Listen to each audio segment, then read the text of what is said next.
அன்றைக்கி வீட்டுக்கு போகிறேன். நைட்டு ஒரு டைம் 3 மணி ஆயிடுச்சு. சரி வா வீட்டுக்கு போயிடலாம், இப்பயே விட்டு போயிடுறேன், நான் கிளம்பிடுறேன். இல்லை வேணாம், லாட்ஜ் போடலாம் போட்டு அங்கே தங்கிட்டு மறுநாள் கேட்குறேன், சரி வா வீட்டுக்கு போயிட்டு உன்னை விட்டு நான் கிளம்பிடுறேன்.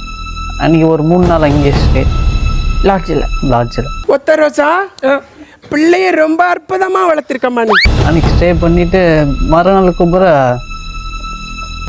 இன்னும் ஒரு நாள் இருக்கலாம் அப்படின்னு எனக்கு ரொம்ப டென்ஷன் ஆயிடுச்சு. எனக்கு ஆத்திரம் அடங்கலக்கா. லாட்ஜ்லலாம் அப்படி ரூம் கொடுப்பாங்களா அவங்க ஊரில்?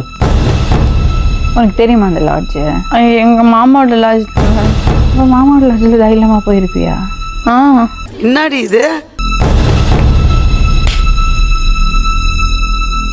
சிரிக்கிறேன். இல்லை மேடம், வெக்கமா இருக்கு எனக்கு. சிரிக்கிறானி வெக்கமா இல்ல? எங்க மாமாவோட லாட்ஜ் தான் போய் தங்கலாம் சொல்றேன். மண்டால அடிச்சுக்கணும். லாட்ஜ் அதுக்கப்புறம் எவ்வளவு டீப்பா போறாங்க. உனக்கு என்ன தைரியம் லாட்ஜ்ல எல்லாம் போய் தங்கறதுக்கு? அன்னைக்கு நைட்டு எங்கே போகிறதுன்னு தெரியாம எப்படி உனக்கு ரூம் கொடுத்தாங்க? குழந்தை இருந்தது மேடம் கையில் போ. ஆனா மனசார சொல்றேன்டா, சத்தியமா நீ எல்லாம் உருப்பட மாட்ட, உருப்படவே மாட்ட.